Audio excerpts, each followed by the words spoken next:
이스라엘의 초대 왕과 두 번째 왕이죠. 사울과 다윗은 항상 비교의 대상이 되곤 합니다. 생각해보면 둘 다 하나님 앞에 죄를 저질렀는데 사울의 죄와 다윗의 죄를 비교해보면 사실 엄밀히 말하면 사울보다 다윗이 더 흉악한 죄를 저지른 것이 사실이죠. 그는 다른 사람의 아내를 강제로 빼앗았고 또 그 남편을 죽게 만들기도 했습니다. 그리고 자기의 죄를 숨기기 위해서 모두를 기만하기까지 했던 게 다윗이었죠.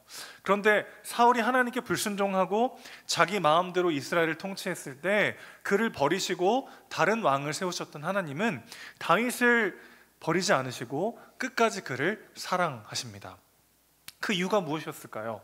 사무엘하 7장 14절 이하를 보면은 하나님께서 다윗과 언약을 맺으시는 장면이 나옵니다.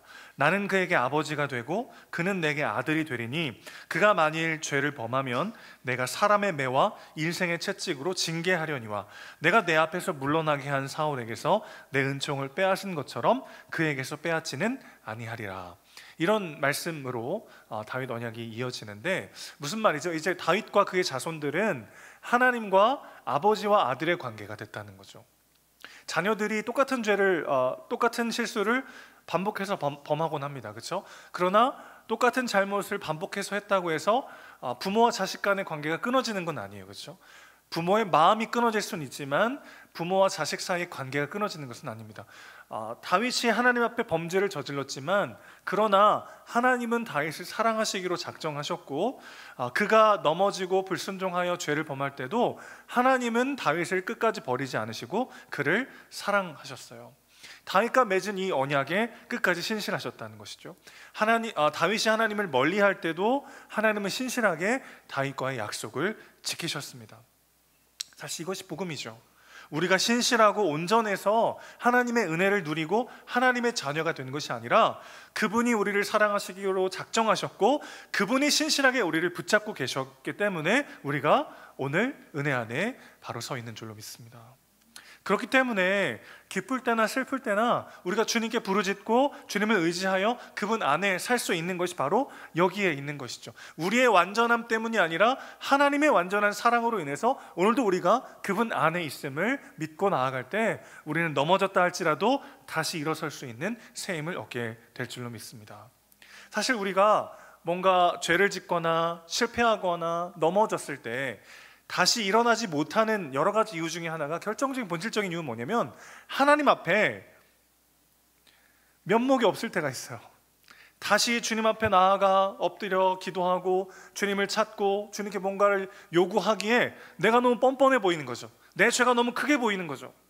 그런데 그것은 사실은 우리를 사랑하시기로 작정하시고 그 사랑을 변치 않고 어제나 오늘과 내일과 변함없이 쏟으시는 하나님의 사랑을 신뢰하지 못하는 불신앙의 한 모습일 수 있다는 것입니다. 물론 하나님은 우리의 죄를 그냥 덮어두시지는 않으세요. 하나님은 사랑하시기 때문에 죄를 그냥 덮어두지 않으십니다. 말씀 앞에 설 때 하나님은 우리의 죄가 드러나게 하시고 우리의 연약함을 보게 하시죠. 애써 외면했던 자기중심적이고 이기적이었던 나의 모습, 나의 죄와 허물로 망가진 부족한 모습을 하나님은 계속해서 직면하게 하십니다. 그럴 때 참 괴로워요. 그냥 적당히 이 정도면은 이제 괜찮은 신앙인인 줄 알고 살았는데 하나님 앞에 설 때 여전히 자기중심적이고 해결하지 못한 나만의 이기심과 탐욕이 드러날 때가 있단 말이죠. 저도 충분히 이렇게 감추고 속이고 숨길 수 있는 점점 더 유능해지는 것 같아요. 그런 게 더 내가 괜찮은 목사고 아주 신실하게 하나님을 사랑하는 사람으로 남들에게 보일 수 있는 그런 실력은 점점 늘어나는데 여지없이 하나님의 말씀 앞에 설 때 그분의 임재 앞에 나아갈 때 여지없이 자기중심적이고 이기적인 나의 모습을 하나님 보게 하시는 거죠. 그러나 그렇게 하나님께서 하시는 것은 우리에게 어떤 수치와 모욕을 주시기 위해서가 아니라 우리를 치유하시고 회복하기 위함이라는 것입니다. 잠언 3장 11절 이하에 이런 말씀이 있어요. 내 아들아 여호와의 징계를 경히 여기지 말라. 그 꾸지람을 싫어하지 말라. 대저 여호와께서 그 사랑하시는 자를 징계하시기를 마치 아비가 그 기뻐하는 아들을 징계함같이 하시느니라. 여러분, 잘못을 해도 그냥 내버려 두는 것은 사랑이 아니죠. 때로는 사랑하는 대상에게 미움을 받고 원망들을 각오를 해서라도 돌이키도록 애쓰는 것이 진짜 사랑일 것입니다. 하나님은 다윗을 죄 가운데 그냥 빠져 살게 내버려 두지 않으셨어요. 그의 죄를 드러내시고 징계하셨습니다.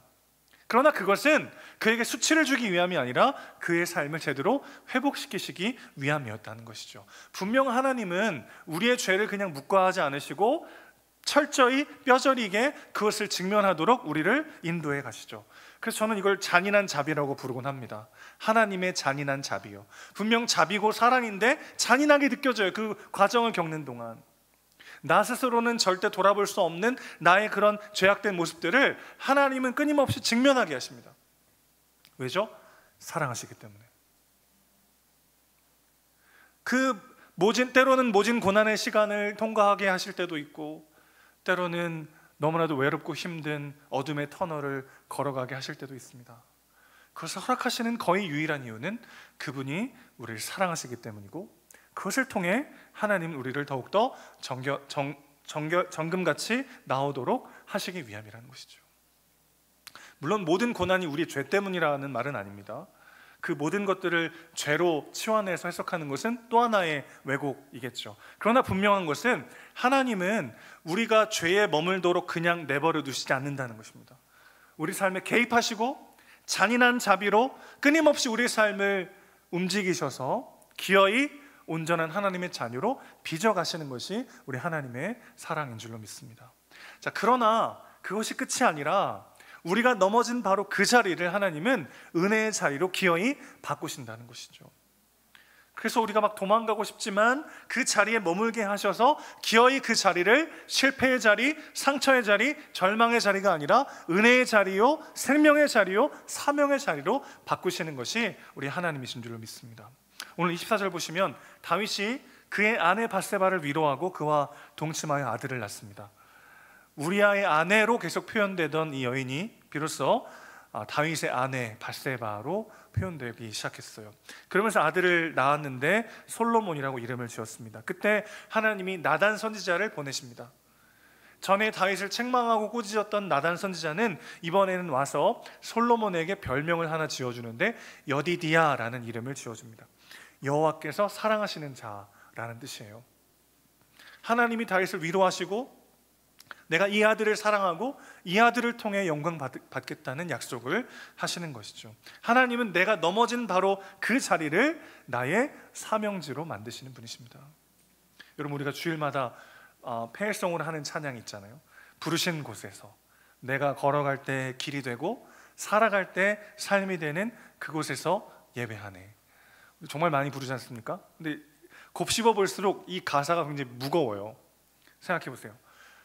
길이 있어서 가는 게 아니에요. 눈앞에 살 길이 보여서 내딛는 것이 아닙니다. 도저히 길이 보이지 않는데 하나님 의지하여 한 걸음 내딛으면 그것이 내 길이 되게 하신다는 거예요.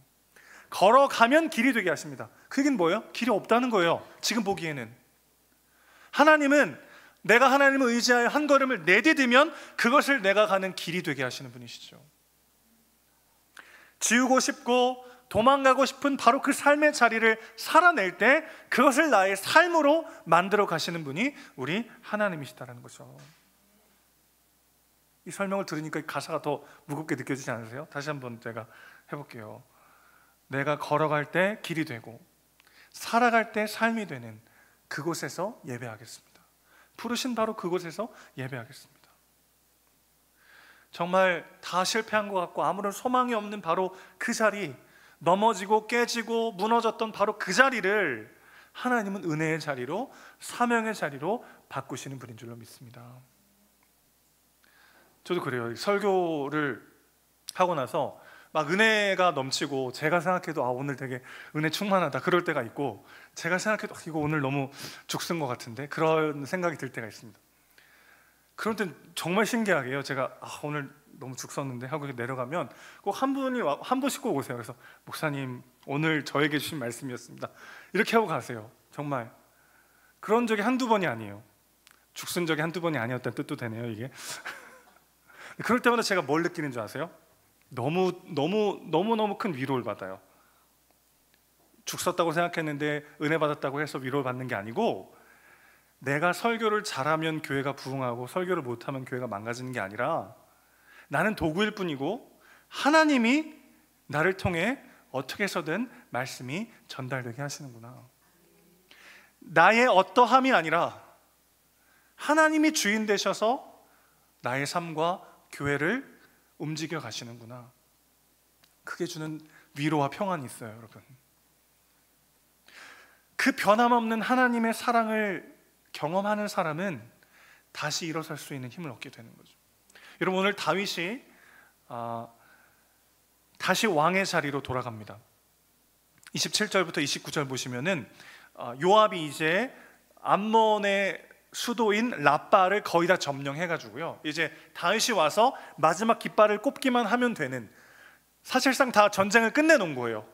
거기서 이제 다윗이 와가지고 마지막 이제 승리를 선포하면 군사들이 막 환호하면서 다윗을 연호하는, 그 마지막 의식만을 남겨둔 채 다윗에게 전령을 보냅니다. 빨리 오시라고.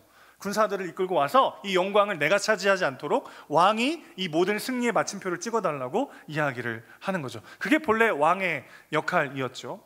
그런데 다윗은 그것을 하지 않고 왕궁에서 이렇게 거닐다가 간음을 하고 말지 않습니까?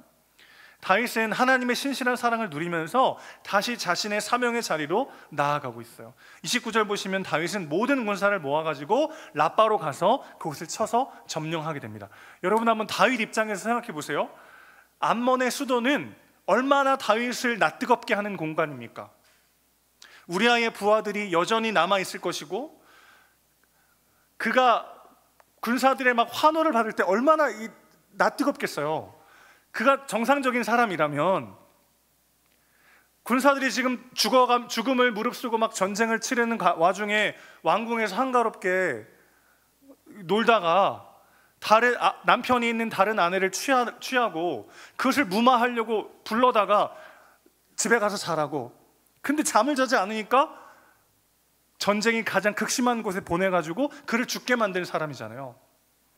근데 그가 그 전쟁이 한창 있었던 바로 그 자리요, 그 라빠로 가가지고 어제까지 지금 죽을 고생하면서 피도 묻은 이 수많은 군사들의 막 환호를 받는다고 생각해 보세요.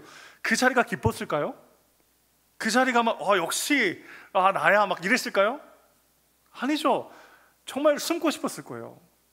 너무 낯뜨거워가지고 그 자리에 서고 싶지 않았을 거예요. 저라면 그냥 도망쳤을 거예요. 다윗이 지금 양심 없고 낯짝이 두꺼워가지고 뻔뻔하게 지금 그 모든 영광을 받고 있는 게 아니에요. 오늘 보면은 막 그가 그 왕관을 쓰고 막 그 모든 영광을 취하잖아요. 그가 지금 죄를 한번 짓더니 완전 사람이 뻔뻔해져서 그러고 있는 게 아니라, 하나님이 지금 다윗을 그 자리로 기어이 보내시잖아요. 이 시간을 통해서 다윗이 깨달은 게 뭘까요? 자기 의가 완전히 박살나는 거예요. 내가 온전하고 내가 신실하고 내가 실력 있고 내가 유능해서 이 왕국이 세워져 가는 게 아니라, 내가 얼마나 이 영광과 박수 받기에 부적합한 사람인가, 그것을 뼈저리게 자각하면서 오직 하나님의 은혜 때문에 내가 여기 있다는 것을 정말 뼈에 사무치도록 경험하는 자리인 거죠. 하나님은 너무나 잔인하게도 그 자리로 결국 다윗을 보내시는 거죠. 도망가고 싶었을 거예요. 아니, 그냥 요압 장군에게 명령 내려서 이번만큼은 그냥 네가 해라, 그냥 그렇게 했을 수도 있었을 거예요. 그런데 하나님은 기어이 다윗을 그 민망하고 낯뜨거운 그 자리로 기어이 보내십니다. 그래서 어떻게 되죠? 그가 앞으로 왕국을 운영할 때 철저히 뭐에 집중할 수밖에 없어요? 자신의 실력이나 능력이나 나의 어떠함이 아니라 오직 하나님의 은혜가 아니면 나는 살 수 없는 존재라는 것을 기억하게 되는 거죠. 내가 얼마나 이 자리와 이 영광에 어울리지 않는 사람인지를 뼈저리게 자각하는 방식으로 그는 하나님 나라의 왕국을 너무나 온전히 통치할 수 있게 되는 거죠.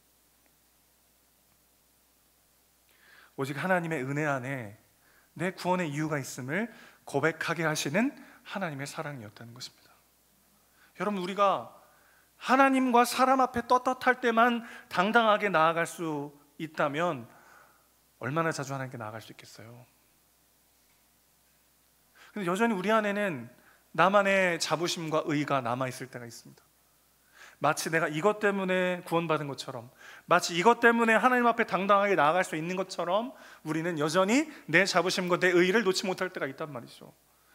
하나님은 그것들을 철저히 깨트리실 것입니다. 그리고 우리가 오직 하나님의 은혜 때문에 이 자리에 있음을 기억하고 그 사랑을 의지하여 나아가게 하실 거예요.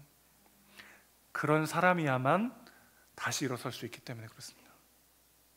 나에게 소망이 없어요, 주님. 내 주님의 은혜 때문에, 주님의 부르심 때문에 여기 있습니다. 그렇게 고백하는 사람만 실패와 넘어짐에도 불구하고 다시 일어설 수 있는 힘을 얻게 되는 것이죠. 우리 하나님이 우리를 사랑하는 방식은 그래서 우리에게 잔인할 때가 있습니다.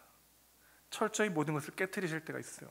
내 자랑, 내 의, 내가 나도 모르게 의지하고 있던 그 모든 것들을 빼앗아 가시기도 하고 깨트리시기도 하고 무너지게 하시기도 할 것입니다. 그리고 도망도 못 가게 해요. 그 자리로 밀어 넣으세요. 막 바로 그 자리에서 우리가 아무것도 내세울 것이 없는 소망 없는 죄인임을 철저히 자각할 뿐만 아니라 그런 나를 여전히 사랑하시고 그런 나를 여전히 사용하시는 그 하나님의 찐 사랑을 경험하게 하시는 거죠. 그 사랑을 경험한 자만 상처와 실패에도 불구하고 다시 일어설 수 있기 때문에 그렇습니다. 내가 그래도 비교적 괜찮은 사람이라는 자기 의가 있는 사람은 바로 그 지점이 무너지면 다시 일어날 수가 없어요. 나만의 자랑, 나만의 의를 아직 갖고 있는 사람은 바로 그 지점에서 실패를 경험할 때 다시 회복할 수가 없는 절망이 그를 찾아올 수밖에 없습니다. 그러나 하나님은 그 모든 것이 아니라 오직 예수 그리스도의 의로 인하여 은혜로 우리가 구원받았다는 것을 다시 한번 상기시키시는 방식으로 우리를 7번 넘어져도 다시 일어나는 존재로 빚어 가시는 것이죠. 너무나 중요한 문제입니다. 우리가 말로만 오직 주의 은혜로 구원받아 여기 있다 고백할 때가 있어요. 그러나 하나님과 사람 앞에 떳떳하지 않을 때에도, 도저히 내가 나 스스로를 용서할 수 없을 때에도 하나님은 우리를 신실하게 사랑하시고 우리의 삶을 사용하시며 빚어가시는 분이신 줄로 믿습니다. 그분을 의지하여 담대히 주님과 함께 다시 일어나 주님과 동행하는 우리 모두가 되시기를 주님의 이름으로 축원합니다. 사랑하는 성도 여러분, 오늘 내가 진짜 집중하고 있는 것이 무엇인지 돌아봤으면 좋겠어요. 나의 연약함이나 상황과 환경의 어려움이라면 우리는 또 넘어질 수밖에 없습니다. 그러나 그 가운데 하나님의 하나님 되심을 기억하십시오. 내가 얼마나 온전한가 그렇지 못한가, 내가 얼마나 강한가 그렇지 못한가가 아니라 내 현실과 상황이 어떠한가가 아니라 그 가운데 여전히 변함없이 우리와 함께 하시는 하나님의 신실하신 사랑과 그분의 부르심 안에서 나를 발견할 때 우리는 다시 일어나 그분의 손을 잡고 그분의 인도하심을 따라 나아갈 수 있게 될 줄로 믿습니다. 우리가 걸어갈 때 길이 되게 하실 것입니다. 우리가 살아낼 때, 살아갈 때 그것이 우리의 삶이 되게 하실 것입니다. 우리의 넘어짐과 실력 없음을 의지하여 절망하는 것이 아니라 그런 나를 다 아시면서도 사랑하시고 다 아시면서도 사용하시며 기어이 하나님의 완전한 자녀로 완성하시는 그분의 영광을 의지하여 담대히 주님과 동행하는 우리 모두가 되시기를 주님의 이름으로 축원합니다.